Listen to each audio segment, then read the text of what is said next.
გადაცემის სტუმარი გახლავთ დიპლომატი ელჩი კონსტანტინე ჟღენდი ბატონო ძალიან დიდი მადლობა რომ მონახეთ დრო და მობრძანდით ჩვენთან და რა თემაზე მინდა რომ ვისაუბროთ ამერიკის შეერთებული შტატების სახელმწიფო დეპარტამენტმა სულ ახლახან 5 პირს დაუწესა სანქცია თუმცა იმ ტიპის სანქცია რაც დაწესებული აქვს ბაიდენის ადმინისტრაციის მიერ ჩვენს რამდენიმე ათეულ თუ არ ვცდებინა ყოველ შემთხვევაში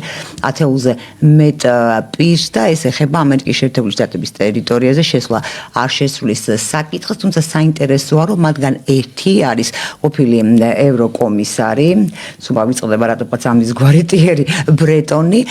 და სხვათა შორის ეს ის ევროკომისარია, რომელიც შარშან დაუპირისპირდა ურსულა ფონ დერ ლაიენს და პრინციპში დაძდობრალი მას, რომ მან აიძულა საფრანგეთის ხელისუფლება, რომ არ წამოეყენებინა ამ ბატონის კანდიდატურა იმ პოსტზე, რომელზეც აპირებდნენ მის დანიშვნასა თუ არჩევას. ეს ფაქტი შეაფასა ჩვენთვის ცნობილია, რომ კაია კალასმა, ჩვენთვის ძალიან ცნობილმა კაია კალასმა უარყოფითა და როგორც სუვერენიტეტში ჩარევა, ისევე როგორც მაკრონმაც იგივე შეფასება გააკეთა, რომ ეს იყო სუვერენიტეტში, ქვეყნის სუვერენიტეტში ჩარევა, რამაც პირადად მე ყოველას თავის სამრეკლო აქვს და შესაბამისად მე ჩვენი პრობლემების გადასახედიდან ვუყურებ არ მოვლენებს. ნათელი გახადა ჩემთვის, რომ ძალიან კარგად იცის ევროკავშირმა და ევროკავშირის ლიდერებმა, რას ნიშნავს სუვერენიტეტის ხელყოფა. და აქედან გამომდინარე, როგორც ჩანს, ისინი საქართველოს თუ გავითვალისწინებთ იმ მუქარებს სანქციებისას, აი ამ ვიზომიმოსვლის გაუქმებისას, მათ იციან, რომ ეს სუვერენიტეტში ჩარევა და რახან ერევიან, ესე იგი საქართველოს ისინი არ აღიარებენ, მე ესეთი ეჭვი გამიჩნდა სუვერენულ სახელმწიფოს, რაც ყველაზე მთავარია. ეს სანქციები დაწესდა ცენზურის გამო, რომ ისინი აცენზურებდნენ, როგორც ამერიკის შეერთებული შტატების სახელმწიფო დეპარტამენტი ამბობს, მედია პლატფორმებს, რაც ნიშნავს, რომ დასავლეთში ცენზურა რაღაცნაირად ჩვეულებრივ მოვლენად იქცა თითქოს და რა დასკვნები შეიძლება გამოვიტანოთ აქედან ჩვენთვის და რაზე მიუთითებს აი ეს დასანქცირება, თუმცა მაინც არ არის ეს ხო ფიზიკურად ისეთი ძლიერი რაღაცა ბერკეტი, რომ თქვა არ წავა ამერიკის შეერთებულ შტატებში და ეს იქნება, ხო არ ვიცი მე რას დაკარგავს ამით ის 5 პიროვნება, სხვები, რომლებსაც ამდაგვარი სანქცია აქვს დადებული, მაგრამ აი რაზე მიუთითებს ეს რა პროცესზე? მადლობა მოგესალმებით, მივესალმებ მაყურებელს და მსმენელს. ხო, თუ ბოლოდან დავიწყებთ, რაც თქვენ მკითხეთ, ჩვენ შესახებ და სუვერენიტეტის. ეს მე ყველაზე მნიშვნელოვანია ჩვენთვის. ნუ ბოლოდან თუ დავიწყებთ, ახლა ჩვენ სუვერენულობას ევროკავშირი, ანუ როგორც ჩვენთან უყვართ ხომ საუბარი, ევრობიუროკრატია ის კიდე საკითხავია რა დონეზე არის ერთი და იგივე ევრობიუროკრატია და ევროპა, რა ვიცი, მე ყოველთვის ეჭვი მეპარებოდა რა ქვია რადიკალურ გამიჯვნაში ევრობიუროკრატიის და ევროპის. ხო, ორი ევროპა არ არის, როგორც ორი რუსეთი. რა ვიცი, მე არ მგონია. ხო და საქმე იმიტომ თუ გნებავთ, მაგასაც ავხსნით, ძალიან მოკლედ რო ავხსნა. კი, საინტერესოა. ეგ არის აზროვნების როგორ აზროვნებს ევროპელი იმის ნიმუში და როგორ არის აღზრდილი, როგორ არის განათლებული. პრაქტიკულად ორი თაობა ერთხელ დავწერე კიდევაც ერთ სოციალურ ქსელში. თუ მეტი არა. აღზრდილი არის ლიბერალ გლობალისტურ პრინციპებს ევროპის. იმიტომ რომ წიგნები მახსოვს, მეც სტუდენტებს ვაასწავლდი მაგ წიგნით, საერთაშორისო პოლიტიკის გლობალიზაცია იყო ესეთი, ოქსფორდში გამოცემული და ბევრ სხვა ადგილას, იმიტომ რომ მაშინ გლობალიზაცია ისეთ მოდაში იყო, რომ ყველა ახალგაზრდებს, ყველა სტუდენტს პირველ რიგში ამას ასწავლიდნენ, რომ თავარი არის არასუვერენიტეტი, სუვერენულობა ქვეყნების და ერი სახელმწიფო თანდათანობით საერთოდ გაქრება. და გვეყოლება ერთი შესანიშნავი მსოფლიო მთავრობა, რომელიც დაფუძნებული იქნება ასოებზე. უკაცრავად მე ქართულ ესეთია არა სამთავრობო ორგანიზაციები არის ქართულად და ეხლა ვისაც უნდა NGO დაუძახოს. ხო და აი ამაზე დაფუძნებული და საერთაშორისო ორგანიზაციებზე დაფუძნებული მსოფლიო მმართველობა და ნელ-ნელა ეს როგორც თქვი სუვერენულობა სახელმწიფოების გაქრება. ნუ ეს აღმოჩნდა ბლეფი, ხო? ეხლანდელმა მოვლენებმა კიდე საბოლოოდ დაადასტურა ესეთი რამე. ეხლა სულ ყველას მოაქვს ამერიკის შეერთებული შტატების სტრატეგიული, რა ქვია, უსაფრთხოების კონცეფცია. კი ბატონო, მაგრამ მანამდე არ იყო ნათელი რა მოსდის ამ ევროპას, რომ ეს იმაზე დაფუძნებული გინდათ ესე კიდაც საერთოდ საერთაშორისო ორგანიზაციები რო კარგავენ თავის გავლენას თუნდაც ევროკავშირი მაგალითად ბევრჯერ მithქვამს რამდენი ისიც გაეროსა აქვს მიღებული რეზოლუცია სხვადასხვა საკითხებზე ჩვენი გვტკივა მაგალითად ჩვენ ოკუპირებულ ტერიტორიებზე ვერ დაითვლის საერთოდ მე მგონი ყველას დაავიწყდა და რომელიც სრულდება არც ერთი ხო და ამიტომ სუვერენულობაზე თუ ვიტყვით ამის გაქრობა და ეხლაც გამოდის რომ მაგას აწვევიან მაგრამ როცა თვითონ შეეხებათ აი ეს არის რა თქმა უნდა გავემეოროთ ორმაგი სტანდარტი როცა თავად შეეხება მათ ეგრეთ წოდებულ სუვერენულობას აი მაშინ ბრაზდებიან სუვერენულობა ახსენა გაია კალასმა ხო ჩვენ სუვერენულობის წინააღმდეგია ესო და ჩვენ ამას კი მაგრამ ხვის სუვერენულობაზე როცა საუბარი მაშინ ხო რა თქმა უნდა ართულიან ახლა კიდე ერთხელ უნდა გავემეოროთ ეს კომპლექსი თუ სინდრომი იმის რა ქვია ხარის და იუპიტერის მუდმივად მოქმედებს ჩვენ შეიძლება თქვენთვის არ შეიძლება იმიტომ რომ ჩვენ მაგრები ვართ და თქვენ არც ის ძველი დემოკრატია ხო ნუ ეს ხო ნახევრად ხუმრობით მაგრამ პრაქტიკულად ესე გამოდის ამიტომ ეს განცხადება ეს არის სუვერენულობასთან დაკავშირებით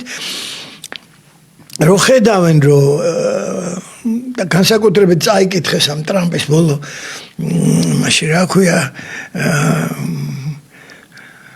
საგარეო პოლიტიკურ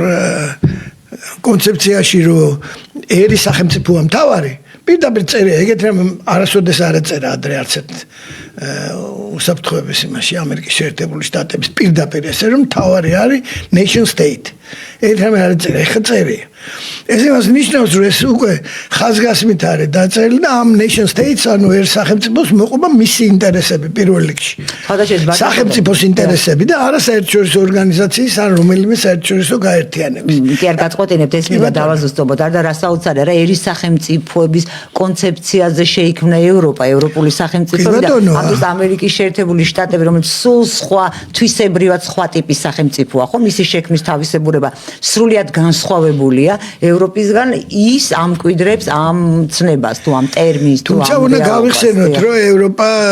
ძირითადად ეკონომიკური გაერთიანება იყო ეკონომიკურ პრინციპებზე შეიქმნა ეს გაერთიანება და მერე გაპოლიტიკურდა ასე ვთქვათ თუ შეიძლება ასე ვთქვათ რაც შეეხება სამხედრო და ეს უსაფრთხოების ეს ნატო იყო ყოველთვის უფრო როცა ნატო შეიქმნა და ვიდრე ვთქვათ ევროკავშირი აქ უფრო მაგრამ მერე ამ ევროკავშირმა ისე აკრიფა ეს თავის პოლიტიკური ასე ვთქვათ სურვილები რომ პოლიტიკურად გადაქცეულიყო უფრო მეტად ეკონომიკური გაერთიანებიდან რომ უკვე აი ესეთ მდგომარეობამდე მივედით ნუ ეს ერთი და მეორე ბრეტონს რაც შეეხება მე სულ მახსენდება რომ ფრანგები ხო საერთოდ ეს ბატონი ბრეტონიც ხო ფრანგია სულთლიან რომ მათ განსაკუთრებული უფლება აქვს სხვა სასწავლო დემოკრატია და ეს არაერთხელ მithქვამს რომ ჩემი აზრით ყველაზე დიდი საშინელება რამაც შეცვალა ისტორია ის ხო საფრანგეთის რევოლუცია რომელმაც ნუ რა ვიცი ჩემი პირადი აზრი გახალთ ნუ მე ვეთანხმები რა თქმა უნდა ძალიან ცნობილ ისტორიკოსებს და პოლიტოლოგებს რომლებიც ამბობენ რომ აი ის სისხლიანი საფრანგეთის რევოლუცია თავის გილიოტინებით და ყველაფრით ეს იყო არაბუნებრივი შემოტრიალება ისტორიის განვითარების სოფლიოში ვიღაცა თვლის რომ ეს არ არის და ძლევამოსილი და მაგარი იყო ეს საფრანგეთის რევოლუცია და მე ამას თუ დავუმატებთ მე ნაპოლეონმა რეები იქნა და მის მმართველობას და ასე შემდეგ და მე ნაპოლეონის განადგურებას და ისევ ამ დაბრუნებას რა ქვია სახელმწიფოების მონარქიების რომელთაც ახალი წესრიგი დაამყარეს ევროპის კონცერტის ნუ ასე შემდეგ ახლა შორს ნუ წავალთ ამ ისტორიაში მაგრამ ფაქტად რჩება რომ ფრანგებს ესეთი შეგრძნება აქვთ რომ შეუძლიათ დემოკრატია ასწავლონ ყველას ბატონი ბრეტონის მე მგონია მაგ ხიბლშია რომ ხოდა ის კანონი რომელიც მიღებული იქნა რა კანონზეა საუბარი ეს არის ციფრული მედიის შესახებ კანონი რომელიც მიიღო ევროკავშირმა და რომელშიც სხვათა შორის სწორად ამბობენ ამერიკელები იქ ისეთი მომენტებია შიგნით რომ ამერიკის შეერთებულ შტატებშიც კი მედიას ასწავლის Raga შუქოს როგორ ვის სიმართლე გამოაქვეყნოს ვისი არა და ასე შემდეგ რაც არ აწყობთ ის უნდა დაიმართა და ასე შემდეგ და ეს რა თქმა უნდა არ მოწონს ტრამპს იმიტომ რომ სადამდე მეიყვანა ამერიკის აი ამ პრინციპებმა ამერიკის წინა ხელისუფლება ეს ჩანდა როგორ ხო ნუ თუნდაც ბრიტანეთი და ნუ ეხა როიტერსზე და იმებს ლაპარაკობს CNN-ზე და Washington Post-ზე და Washington რომელსაც ის თulis ლიბერალურ მედიად და ამიტომ ეს ბუნებრივია რომ ესე იქნებოდა პასუხი ესეთი იქნებოდა ამას ეხლა მთავარი კითხვა ის არის რომ თქვენ რითიც დაიწყეთ ეს ავნებს ვინმეს იქ დასანქცირება არავნებს შეშლა ხმედითი ეს უფრო პრესტიჟის და იმის პრინციპის საკითხია ვიდრე იმის რომ ეხლა ბატონი ბრეტონი გაემგზავრება თუ არა შტატებში და იქ საქმე აქვს თუ სასეირნოდ თუ ასე შემდეგ დარწმუნებული ვარ არაერთხელ არის ნამყოფი მაგრამ ასე რომ დიდი ზიანი ზარალი მას არ მიადგება მაგრამ პრინციპის საკითხია ხო პრინციპის საკითხია და ამ პრინციპს ვინ გაიტანს მე მგონი ჩანს ვისი პრინციპები გადის ამ ბოლო პერიოდში ხო ტრამპმა რაც გინდა ქვეყნის გინდა ქვეყნის გარეთ კი რაღაცეებში სიძნელეები ნამდვილად აქვს მაგალითად ქვეყნის შიგნითაც სიძნელეები აქვს აი ეხლა კიდე გაუუქმეს უფრო სწორედ დროებით რაღაც კანონი რომ შტატების სასამართლოები ხო სადაც დემოკრატები არიან მუდმივად პერმანენტულად აუქმებენ ამ ტრამპის რაღაც ემებს შემოღებულ საკანონი სასამართლო ყველა ქვეყანაში გინდა დემოკრატიის აკვანი იყოს და გინდა ნორჩი დემოკრატია როგორც ჩვენ ძალიან ემორჩილება ხელისუფლებას. ხო, მაგრამ იცით ამერიკული სისტემა როცა შტატის სასამართლოებს აბსოლუტურად სხვა ესენი აქვთ, უფლებები აქვთ. ხო, ამის სხვანაირი იყო, მაგრამ დაემსგავს და ასე ვთქვათ, დანარჩენი მსოფლიოს სისტემებს. ხო, ამიტომ ცდილობენ, ეხლა ცდილობენ, რომ კი არა უზენაესმაც 1-2 არ დაამტკიცა. და თუმცა ითვლება, რომ იქ უმეტესი არიან ტრამპის ასე ვთქვათ. ანუ აქ უკვე ჩვენ მივედით ისეთ რეალობაში თვით აი დასავლეთთან რომელიც ითვლებოდა სიმბოლოდ ხო დემოკრატიის ადამიანის უფლებების სიტყვის თავისუფლებით რომ ვინ ვის პოლიტიკურ სიმპათიას იზიარებს იმის მიხედვით გამოაქვთ გადაწყვეტილება სამართალი როგორც ასეთი დაიკარგა ხო ნუ ეხლა ამას სამართელს ამ კუთხით ყოველთვის აკრიტიკებდნენ ხოლმე და ყველა დროს ხო ვისაც აი ძალიან აშკარად მოწონდა არაწყობდა გადაწყვეტილება მიღებული იძახდა რომ აი პოლიტიკურად მოტივირებულია ხო ყველა ქვეყანაში აბრალებდნენ ხოლმე ამას სასამართლოებს რომ ეს პოლიტიკურად მოტივირებულია განსაკუთრებით ნუ მაგრამ ამ ბოლო დროს მოიმატა განსაკუთრებით ისეთ ქვეყნებში რომელიც ადრე ითვლებოდნენ დემოკრატიის არ მინდა შუქურა ვახსენოს დემოკრატიის ნიმუშად ითვლებოდა და იქაური სასამართლოები ითვლებოდა რომ ნუ ისეთი მაგრები არიან რომ არასოდეს ცუდ არასამართლიან უსამართლო გადაწყვეტილებებს არ იღებენ მაგრამ თურმე იღებენ და ამიტომ აი ეს რა თქმა უნდა სასამართლოზე თეორიაში არ უნდა მოქმედებდეს ის დამოუკიდებელი უნდა იყოს პოლიტიკისგან როგორც ქვეყნის გარეთ ისე საერთაშორისო სასამართლოები მაგრამ რაღაც გავლენას რომ ეს პოლიტიკა და პოლიტიკურ ველზე მიმდინარე ცვლილებები მათზე რო ახდენს ესეც ფაქტია იმიტომ რომ ის მოსამართლეც ადამიანია და ესეც აზროვნებს რა არა ყველაზე კარგი ვარიანტია თუ მოსამართლეც ადამიანია და უბრალოდ ის თავისი სუბიექტური განწყობით იღებს გადაწყვეტილებას და არა ზემოდან კარნახით აქ ეს მომენტიც არის მაგრამ მე შევწავიყვანს კი ბატონო ნახოთ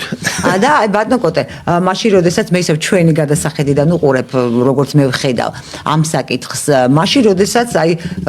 ისეც კი მივედით ხო რომ იმ დონემდეც კი მივედით რომ ამერიკის შეერთებული შტატები ევროკავშირს უწესებს ევროკავშირის წარმომადგენლს უწესებს სანქციებს როგორც წესი ხოლმე მათ აი თქვენის კაცები არ ხართ მე რომ მესვრითო ხო დათათოთა შორეულები ბანდიტებს მაგრამ ისინი კაცები არიან სხვას რომ ესვრიან შესაბამისად ამ დროს ყოველთვის მძაფრდება ხოლმე ევროკავშირის დამოკიდებულება ჩვენდამი აი ეს ეკოსავით როგორ შეიძლება აი სადაც არ შეუძლიათ მათ ჯეროვანი წინააღმდეგობის გაწევა შემდეგ თავიანთ სტატუსის ასამაღლებლად თუ განსამტკიცებლად თუ თვითშეფასების გასამყარებლად ისინი ყოველთვის რაღაც იერიში მიიტანენ ხოლმე აი ჩვენი ტიპის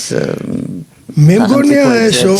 ორმხრივი მიმართულების მოძრაობის კუჩა, როგორც ევროკავშირის დამოუკიდებულება იცვლება ჩვენს მიმართ, ჩვენ მოსახლეობის დამოუკიდებულებაც იცვლება ევროკავშირის მიმართ. იცვლება, ნუ კაცმა არის სამწუხაროდ თუ რეალურად როგორც არის. იმიტომ რომ წიგნებში ევროპა მქონდა მომწონდა კი ბატონო, გასაგები იდეაში იცით რა, ეხა არ მინდა ეს ვახსენო, მაგრამ იდეაში სოციალიზმი რომ მოიგონეს და მე კიდე ვიღაცებმა ეს გააკომუნისტეს პროგრესივით ქაღალდზე ისეთი კარგი რამე იყო რომ ნახევარზე მეტმა მსოფლიომ დაიჯერა რომ რა კაია იქ ცხოვრება ეგეთ წყობილებაში და თუ გახსოვთ ეს დეკოლონიზაციის პოლიტიკა მესამე სამყაროს ქვეყნებში და იქ ლათინურ ამერიკაში და იმაში ისე მოეწონათ რომ ის კი არა ლათინურ ამერიკაში ტროცკისტების პარტიები ეხლაც არსებობენ. ხო და ამიტომ ეს იდეა ქაღალდზე დაწერილი თანასწორობის და ბედნიერი ცხოვრების და ასე შემდეგ ეს ძალიან კარგია, მაგრამ რეალობაში რა გამოჩნდა და რა აღმოჩნდა ესეც დავინახეთ, ხო? აი ესე გამოჩნდება და აღმოჩნდებაც მე ესე მგონია ევროკავშირთან და მის პრინციპებთან დაკავშირებით. ხო ხედავს ხალხი რომ ეს ევროკავშირი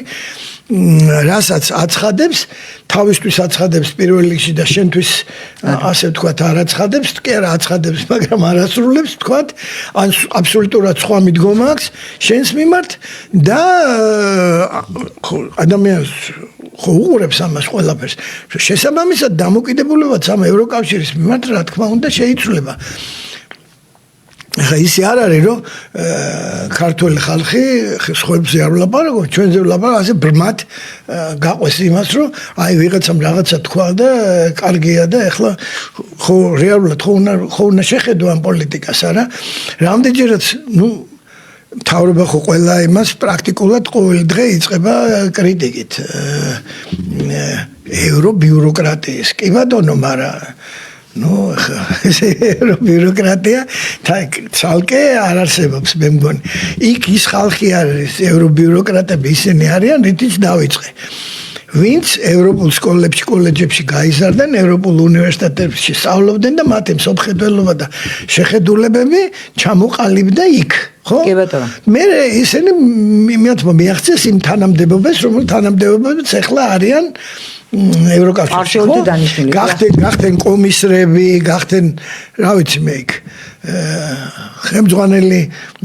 მუშაკები ასე ვთქვათ ბჭყალებში და ეხლა მაღალ ხელფასებს კი ბატონო. მაგრამ იმათთან ერთად სწავლობდნენ ზუსტად ის ადამიანები, ჩვეულებრივი ევროპელები ერთ კლასში, ერთ იმაში რა ქვია ფაკულტეტზე და ერთნაირად სწავლობდნენ ამ ლიბერალურ გლობალისტურ ფასეულობებს. დიახ, ბატონო და სამწუხაროდ რეკლამის გამო მცირე ხნით უნდა შევწყვეტოთ გადაცემა, ჩვენ მალე დავბრუნდებით და განვაგრძობთ საუბარს თემაზე იქ ქართული ხალხი ევროკავშირის ბიუროკრატიის თუ ევროკავშირის აი სიმპათია ანტიპათიის ზღვარზე ვის გადასწავლავს. დაგველოდეთ ჩვენ მალე დავბრუნდებით. ჩვენ ისევ ეთერში ბრუნდებით, განვაგრძობთ საუბარს ჩვენ სტუმართან, კონსტანტინე ჟღენთან ერთად. ბატონ კოტე, აი დამოკიდებულებაც იცვლებაო და აი ამ ჭიდილი თუ შეიძლება დავარქვათ თუ აი ამ ანტიპათიების დაპირისპირებაში ვინ შეიძლება გაიმარჯვოს, ვინ ვის მოერიოს? იმიტომ პოლიტიკურად ამბიცია აქვს ხო ევროკავშირს,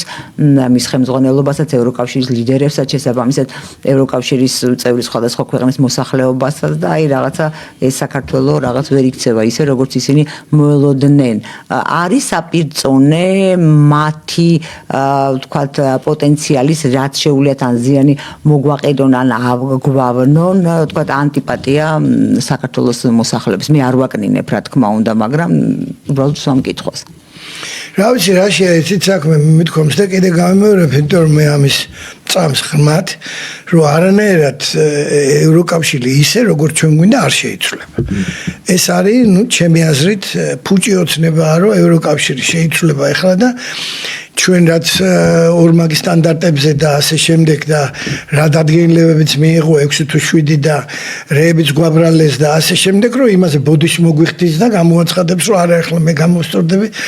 ძალიან ისავარ და მოდი ახლა ჩვენ მე მეგობროთ და ასე შემდეგ. მე ამის არანაირი ის არა მაქვს, რა ქვია, მოლოდინი აი იქიდან გამომდინარე რაც თქვი. იმიტომ რომ ის ხალხი, რომელსაც ჩვენ ევროპელი ვიღაც ესვეძა, გავიმეორებ ესე ფიქრობს, ესე აზრილი და ესე აზროვნებს. და ამიტომ არანაირად არ შეიცვლება. ეგ არის შეუძლებელი. ამიტომ შესაბამისად ამისა მოვა დრო როცა მე ისიც მესმის ესეც გამიმეორებია რომ ეს მთავრობაა და ეხლა იმაში გვიწერია კონსტიტუციაში რომ ჯერთი ევროატლანტიკური რაც გვიწერია არ არსებობს პრაქტიკულად უკვე ნატოს იმიდან გამომდინარე რეალობიდან ეს ატლანტიკური თუ მოვაშორეთ ევრო რჩება მარტო და ეს ევროც იქით მიდის საითმედის კაცმა არ იცი ტროცკისკენ ხო არ ვიცი ხო და ტროცკისკენ შეიძლება ლენინისკენ ხო და საქმე იმაშია რომ ეს ხო გამოჩნდება როდესღაც არა იმის მიყვარს ხო ძველი ჩვენი გამონათქვამების და იმის გახსენება თუნდაც ფილმების ერთხელ დაიჭრა ბიჭი ორჯერ დაიჭრა აღარ აქ მაგრამ ჯარისკაცის მამაში დავინახავთ ერთხელ ამე რომ არ სწორდება ეს ბრჭყალებში ეს ევროკავშირი მეორჯერ არ გამოსწორდა მესა ნუ ესე იგი რა არის აქ რაოდენობა მოსახლეობის ხალხის ისევე აღზრდილები სხვათა შორის აი ლიბერალ გლობალისტურ პრინციპებზე და ეს მათი იმ ლექტორების ბრალია ვის ხელში ჩააგდეს განათლება გარკვეული პერიოდის განმავლობაში რომელიც მიუხედავად ამისა ხელიდან არ გააგდებს იმ ევროკავშირის დროშას და ძალიან ესე იგი მტკიცეთ და თანმიმდევრულად ირბენს ამ დროშით მაგრამ იმაზე არგუმენტი არ გაჭრის ეს არ არის პრობლემა სახელმწიფოსთვის და როგორ შეიძლება ეს პრობლემა გადაწყდეს? როგორ არის პრობლემა არის, მაგრამ ნუ ეხლა ის ხო არ არის ყველა ადამიანმა მართლა იმის ერთნაირად ვიფიქროთ და ეს შეუძლებელია. უნდა დაინახონ თავის თვალით რა ხდება და როცა მე ამას ყველაფერს აჩვენებს ხოლმე არჩევნები ვიღაცას რისის წამს იმ ძალას აძლევს ხმას, რომ ქვეყანა მართოს პოლიტიკურს ვიღაცას სხვას აძლევს, ვიღაცა იდეის გამო აძლევს, ვიღაცა არ აძლევს არავის ხმას რჩება სახლში. ხო, ვიღაცა იდეის გამო არ აძლევს, სხვა ინტერესების გამო აძლევს და ასე შემდეგ. ეს ჩვეულებრივი პოლიტიკური ცხოვრების ჩვეულებრივი მომენტებია და არაფერი ამაში გასაკვირი არ არის. მაგრამ უმეტესობა ქართველების მე ძალიან საკმაოდ მაღალი წარმოდგენის ვარ, ძალიან პატრიოტი ქართველი ვარ. ნამდვილად მაღალი წარმოდგენა მაქვს ჩვენ. მათი გონებრივი შესაძლებლობების იმას რომ დაინახავენ ამას ყველაფერს და ეს სხვათა შორის ჩემი აზრით უფრო მთავრობის იმას წარმოადგენს ხიფაც წარამარა ამის გამეორება რომ ჩვენ სამხრივად მეგობრობთ ევროპასთან და მაინც ევროპაში მივდივართ რაც უფრო მეტი დრო გავა და რაც უფრო მეტად გამოჩნდება რომ არ სწორდება შენი ევროპა და იგივე რჩება ძალიან ხშირად იმეორებენ ხოლმე და ზოგიერთი იმასაც ამბობს ხოლმე რომ ჩვენი იმედი გვაქვს რომ უახლოეს მომავალში ევროპა შეიცვლოს. ნუ მე ერთი კითხვა მეჩნდება ხოლმე რის საფუძველზე ამბობენ ამას. რის საფუძველზე შეიძლება ვთქვათ რომ უახლოეს მომავალში ევროპა შეიცვლება. ევრობიუროკრატია რა თქმა უნდა მე არ მყოფ ესეთ რადიკალურად ერთმანეთისგან ევრობიუროკრატიას და ევროპას და რატომ ახსენი და ეხლა ვინც გასაგებია მთავრობა რატომ მიიღებს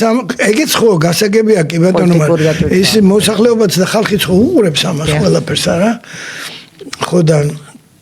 რა ვიცი ნახოთ ხოდა შეიძლება მე არ მიმაჩნია მე ცვლილებას კიდე ერთხელ გეუბნებით არანაირად არ ვერდები როგორც ამობენ ხოლმე ხილულ მომავალში visible future თუ უნდა ინგლისურად ვიტყვი ხილულ მომავალში არანაირად არ ველი რომ ევროპაში რაღაცა ევრობიუროკრატიაში გნებავთ ესე იყოს რაღაცა შეიცვლება აი დავალოდოთ მომავალ არჩევნებს რომელიც ჩატარდება და რომლის შედეგადაც ევროპარლამენტი კომპლექტდება და მე უკვე პარლამენტში ინიშნებიან ევროკომისრები და ასე შემდეგ. ხო, მოვა ეს დროც, ხო, გავა 2-3 წელი და ნახოთ. ისა შეიძლება თუ არა, არა. ახდება თუ არა საქართველოს მთავრობის ბოლოდინი. აი, ისი რაღაცნაირი ცვლილებები ნამდვილად ნინო იქნება. იმიტომ რომ მუდმივი და ესე იგი არაფერი არ არის. ჩვენ იმას ვხედავთ, რომ ცალკეულ ქვეყნებში განა მე ვერ ვხედავ, რომ ცალკეულ ქვეყნებში მემარჯვენე ძალები, რომელიც უფრო ეროვნულ ინტერესებზე, ქვეყნის ინტერესებზე და ტრადიციებზე და ასე შემდეგ იმის საფუძველზე მოქმედებენ და რაღაც აწარმოებენ თავის ასე თქვა საარჩევნო კამპანიებს ისინი ძლიერდებიან, ხო? შედარებით იმასთან, რაც იყო. მაგრამ ევროპის წამყვან ქვეყნებში, ეგრეთ წოდებულ ბებერ ევროპაში, როგორც თვითონ ეძახიან, ამას მე არ ვამბობ, მიღებული ტერმინია. შეუძლებელია ჩემი აზრით, რომ ამის შესახებ, ამ კოალიციების და პარტიების შორის მოლაპარაკების შესახებ, სადაც კარგად წერს ძალიან შათილიშვილი სხვათა შორის. მათ შორის მოლაპარაკება ისე ყოველთვის ახერხებენ იმას, რომ ერთი ეს მემარჯვენე ძალა არ მოუშვან. მე არ ვლაპარაკობ რუმინეთზე, რაც გააკეთეს, მე არ ვლაპარაკობ მოლდოვაზე და ასე. მე ვლაპარაკობ გერმანიაზე, საფრანგეთზე, ბრიტანეთზე, როგორც ევროკავშირის წევრი არის, მაგრამ რა თქმა უნდა ევროპის როგორც იყო ისე არის და მუდმივად იქნება და წამყვანი ძალა და სახელმწიფო იქ ამის მიღწევა ჩემი აზრით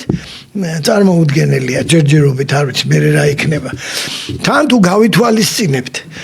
იმიგრანტების რაოდენობის ზრდას აი თვისებრივად აი ევროპის შეცვლის ზოგიერთი ეძახისა ესე ჩემთვის მიუღებელია ესეც შავების ზრდას იმ ქვეყნებში შავი იმიგრანტების წყალებში და ნუ ისინი ვისაძლებენ ხმას ნათელია ხო ისინი რომ ახლა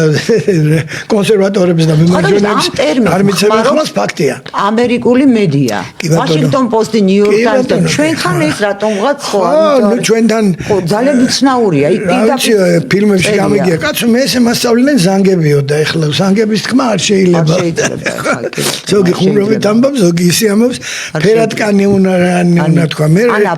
ერთი პერიოდი სხვა მე ძალიან ცუდი მაშინ მოვყევი 90-იანი წლების დასაწყისში ერთი პერიოდი ვიყავი შეერთებულ შტატებში და ცხოვრობდი და მუშაობდი და ხადე აფროამერიკელი თუ არსებობს მე უთხარი მე რაღაცა ისე ესეც საუბარში ოფიციალურში კი არა პირა რომ მაშინ ევროამერიკელი დაარქვით მეორეს მე უთხარი ამ ჩემ განცხადებას ისეთი რამე მოყვა რომ ნიკინა ამ რასისტებში თან ჰარვარდში ვიყავი ჩამწერეს და საშინელი რეაქცია მოყვა და ამ დროს მე ასე ვთქვათ პიკნიკზე საუბრისას იმას ვკერდი ნუ არა იქ ეს მაშინ შემოვიდა ესე რომ შავი არ შეიძლება უნდა თქვა აფროამერიკა ეხლა რატო ვთქვით ეს აი რაოდენობა იმ ხალხის ჩასულების იმიგრანტების გერმანიაში, საფრანგეთში, ბრიტანეთში, რომლებიც ნუ არჩევნებში იღებენ მონაწილეობას და რა თქმა უნდა რომ ყოველთვის ლიბერალებს და დემოკრატებს რო ქვია იმათ მიცემენ მათი რაოდენობა სუიზდება ხო? იმ ახალგაზრდებზე უკვე თქვი ვინც ეგრე არიან განათლებულები დემოკრატიულ ლიბერალ გლობალისტური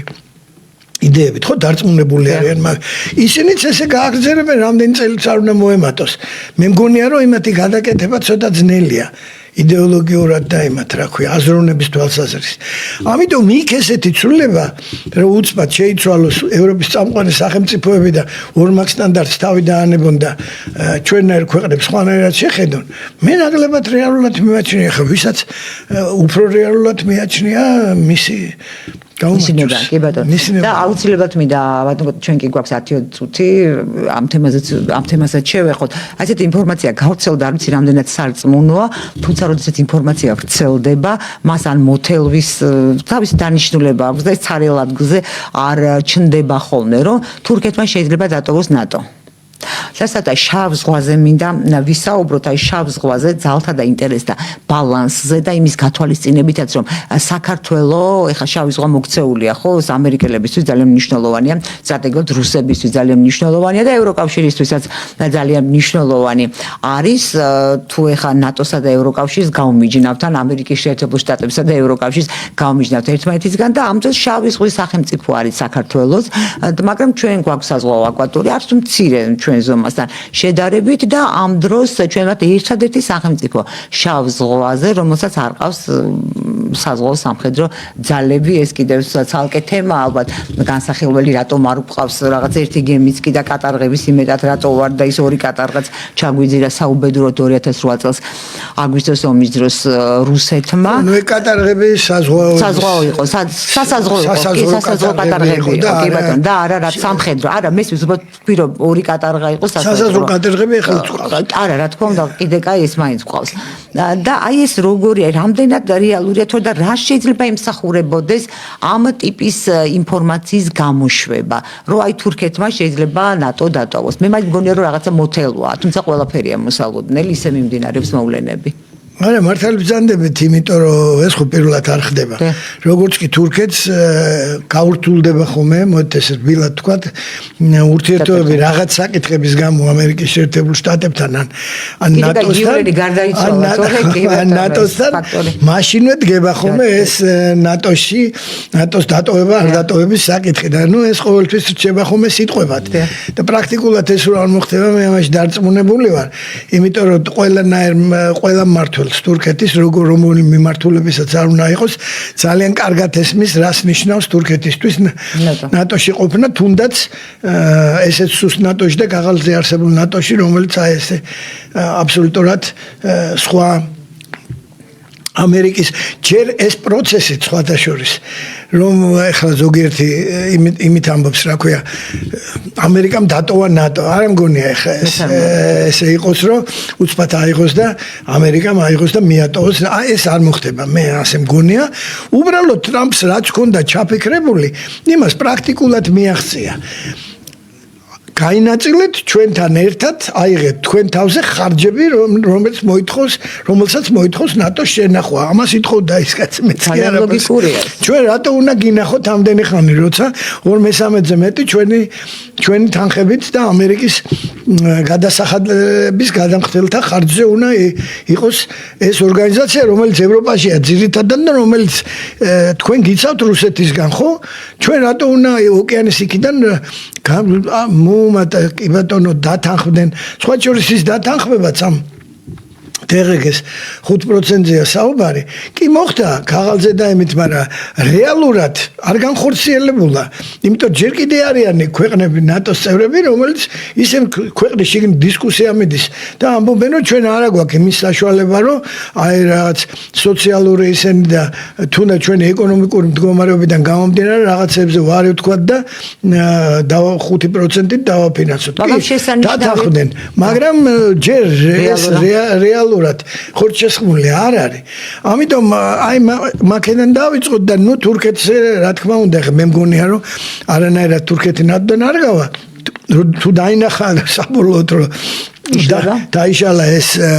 გაერთიანება და ისა ნუ აი მაშინ სხვა საკითხია და ჯერჯერობით მე მგონია მაგრამ ეს არის სავაჭრო საკითხია რა ჩავა ეს ერდოღანი კიდე ერთხელ შტატებში დაждდება და აილაპარაკე სხვა შორის ტრამპმა ბევრ ქვეყანასთან გააკეთა ეს როგორც ეკონომიკური თვალსაზრისით ისე სხვა თვალსაზრისითაც ძირითადად ეკონომიკურით რომ აი ამას ვიზა იმას სანქციებს დავაწესებ და მე დაუждდა მოელაპარაკა და ყველა პრაქტიკულად ბევრ რამეზე შეთანხმდნენ ხო დაწყებული მექსიკიდან მეზობლიდან და კანადიდან დამთავრებული ჩინეთით და ინდოეთით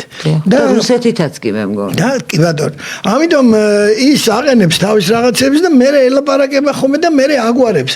ბიზნესმენი კაცია და თავიდანვე ეძახდა რომ მოლაპარაკე სხვათა შორის იგივე მდგომარეობა აი ამ გლობალური ომის პარტიასთან მე ესეც მithქვამს და კიდევ მინდა გავიმეორო ჩემი პოზიცია რომ ეს deep state ქვეყნის შიგნით კი გასაგებია რომელიც ცდილობს ქვეყნის თუ საერთაშორისო მასშტაბით ავიღებ მე უფრო გლობალური ომის პარტიას ვეძახი და ეს ტრამპი როგორც deep state-თან მოლაპარაკებისთვის არის მზად ბიზნესმენი და იმ ოჯახებთან რომლებიც მართავენ ამ ეგრეთ წოდებულ deep states და გლობალური ომის პარტიას სამხედრო სამრეწველო კომი იმათაც დაელაპარაკება და მე დარწმუნებული ვარ მოელაპარაკება და იქ არ არის ისე რომ ის ებრძვის იმათ და აუცილებლად უნდა დაამარცხოს და ამან გაიმარჯოს და ისინი დამარცხდნენ გამომარცხებელია მე ყოველთვის ვამბობდი ეს ჩემი პირადი შეხედულება deep state და გლობალური ომის პარტია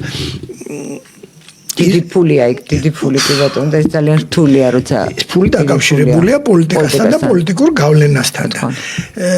მე მგონია ეს დამომარცხებელია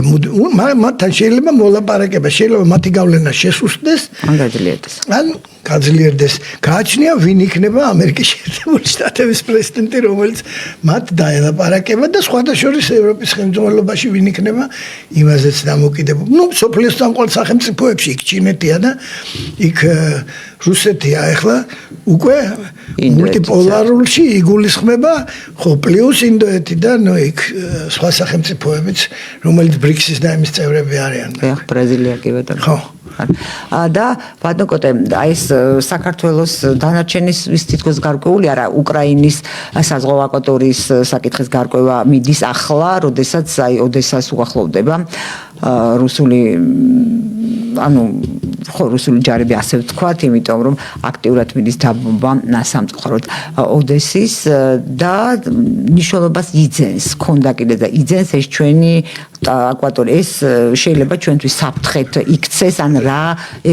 არის მოსალოდნელი ზეწოლა, რომელი მხარეებიდან და როგორ უნდა იყოს ჩვენი პოზიცია ამ შემთხვევაში. ჩვენ თუ ვთვლით, გამომდინარე იქიდან რუსეთი არის ოკუპანტი ქვეყანა. და ოკუპირებული აქვს ჯერ კიდევ ჩვენი ტერიტორიები და აქედან გამომდინარე თვლით რომ ჩვენთვის მთავარი საფრთხეთ რჩება ისევ რუსეთი. რა თქმა უნდა ამას პირდაპირ შედეგები ექნება, თქვათ თეორიულად რუსეთმა რომ აიღოს ოდესა და გაზარდოს თავის ძალა შავ ზღვაში. რა თქმა უნდა პირველ რიგში ეს იქნება იქიდან დაწყებული მონტრეს კონვენციიდან და ასე შემდეგ თურქეთთან ურთიერთობის საკითხი და ნატოსთან ურთიერთობის საკითხი, ნატოს ქვეყნებისთან ურთიერთობის, რომლებიც შავი ზღვის აკვატორი პირველ რიგში მათთან. მაგრამ ჩვენზე რომ გავლენა ექნება, რა შედეგით დამთავრდება ეს პროცესი, რა თქმა უნდა ექნება. ფლოტი გვექნება თუ არ გვექნება, მაინც ექნება. ჩვენი ფლოტი ისევე როგორც ჩვენი ჯარი არ იქნება ბრძოლის სამწუხაროდ ინდონეზია არ იქნება ბრძოლის უნარიანი, რომ აგრესორს დიდ რუსეთს, თურქეთს, ნატოს, სხვა მეტი არავინ არ არის შევაზღვაზე. წინააღმდეგობა გაუწიოს და რა თქმა უნდა იქნება. ხო და ჩვენ აქაც დამოკიდებულები ვართ იმაზე, როგორ დამთავრდება ძლიერთამა ქვეყნისა და შორის მოლაპარაკებები და მე მგონია რომ მაინც მანამდე მოხერხდება ცეცხლის შეწყვეტის შეთანხმება ვიდრე რუსეთი ოდესას სასერტოდ. ბატონო, ძალიან დიდი მადლობა სამწუხაროდ ჩვენი გადაცემის დრო ამოუწევრა. ძალიან დიდი მადლობა მაყურებელსა და მსმენელს. მე გემშვიდობებით ერთმანეთს შევხვდებით ხვალ მომავალ შეხვედრამდე.